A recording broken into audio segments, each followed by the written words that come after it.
Guys इतना डरी मैं पहली बार हूँ अपनी लाइफ में। आज तक मैं इतना कभी भयभीत नहीं हूँ। किसी से बड़ी मुसीबत मेरे सामने आ जाए, मैं कभी किसी से भयभीत नहीं होती हूँ। लेकिन आज मेरे साथ जो हो रहा है वो बहुत ही ज़्यादा गलत हो रहा है।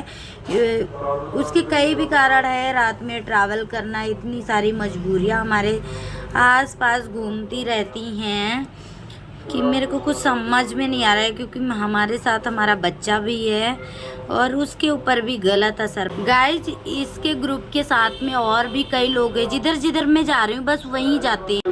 इन लोगों का ग्रुप है गाइज। ये लोग पता नहीं चोरी चकारी किडनैपिंग किस मामले से आए हुए हैं। और मुझे इतना ज़्यादा मैं बच्चे के सामने अपने नहीं रो सकती हूँ, क्योंकि मेरा बच्चा अभी छोटा है। उसके सामने मुझे रोना नहीं है बिल्कुल भी। और मैं डरी हुई तो हूँ ही, साथ में बहुत ज़्यादा मैं इमोशनल भी हो जाती हूँ बीच बीच में कि काश आज की ट्रेन में मिस कर देती, कल आराम से आती। और ये रात का टाइम है, 1 बजने के करीब है। यहाँ पे स्टेशन ये शाहजहाँपुर है। यहीं से किडनैपर्स जो थे यहीं से हमारा पीछा करना स्टार्ट कर दिया हमने। तो गैस एक साथ में 2-3 लोग हैं, बस पता नहीं इन लोगों का क्या मकसद है। मैं पहले S5 में बैठी थी, ये लोग S5 में थे। फिर हमें कि आगे आया स्टेशन अम्बाला से भी हमने चेंज कर लिया, S2 में आ गए। फिर थोड़ी देर के बाद हमने पीछे मुड़ के देखा, ये S2 में भी आ गया। फिर गाइस मेरा तो दिमाग खिसक गया। मैंने सोचा कि ये दाल में कुछ काला ही है। और मैं अपने बच्चे को लेके तुरंत जहाँ पे लेडीज़ रुकी मुझे, फिर S1 में हम आ गए। यहाँ पे हम थोड़ी देर के लिए बैठे। फिर हमने पीछे मुड़ के देखा, ये S2 में भी S1 में भी आ गया। गाइस मैं हमेशा ही अकेले ट्रैवल करती हूँ, क्योंकि हस्बैंड की प्राइवेट जॉब है। वो इधर उधर आना जाना बहुत कम ही करते हैं। मुझे ही आना जाना पड़ता है, क्योंकि कभी बच्चों से रिलेटेड, कभी मेरा जो लीवर में इन्फेक्शन है उसके लिए मुझे लखनऊ हर महीने जाना पड़ता है। महीने में 2 बार भी हो सकता है, 1 बार भी हो सकता है। तो कभी कभी मैं बच्चों को लेके जाती हूँ, कभी कभी उन्हें छोड़ के जाती हूँ। हमेशा तो नहीं हो सकता है। यहाँ से लुधियाना से लखनऊ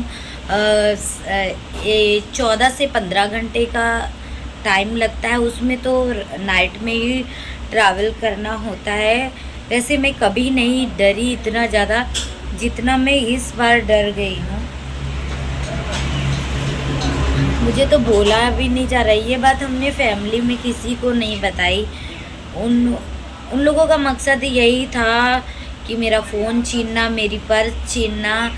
उनकी वजह से मैं अपने बच्चे को लेके, वो बंदा जिस डब्बे में हम बैठे थे S5 में, हमारे पास जनरल का टिकट था, हम कंफर्म टिकट भी नहीं हो पाया था। हमें 2 तारीख को घर से निकलना था और 3 को मैं लुधियाना पहुंचने वाली थी।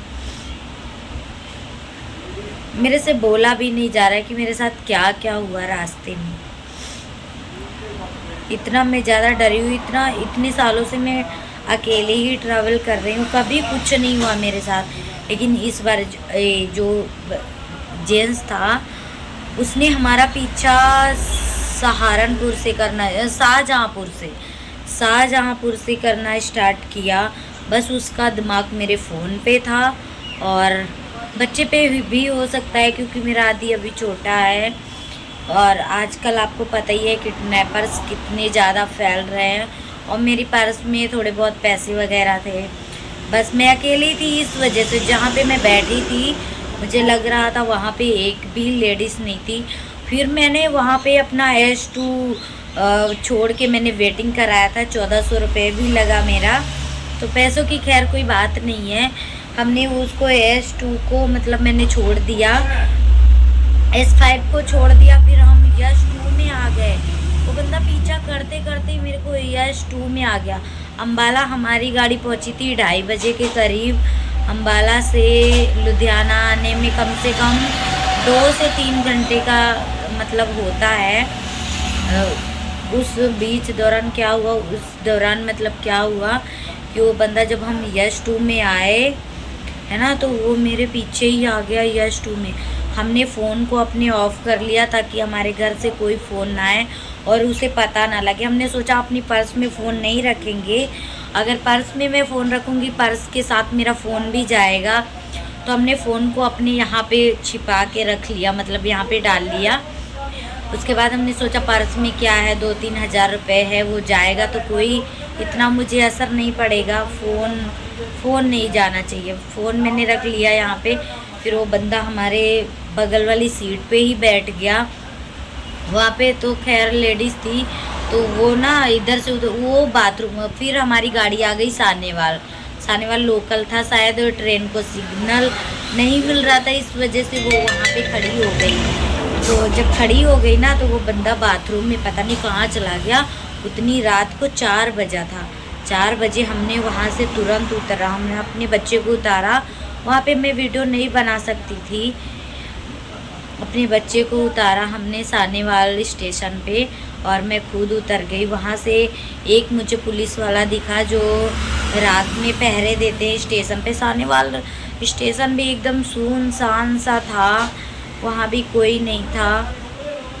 फिर वो जो गार्ड है ना, जैसे मेल वगैरह जाती हैं तो हरी झंडी दिखाता है।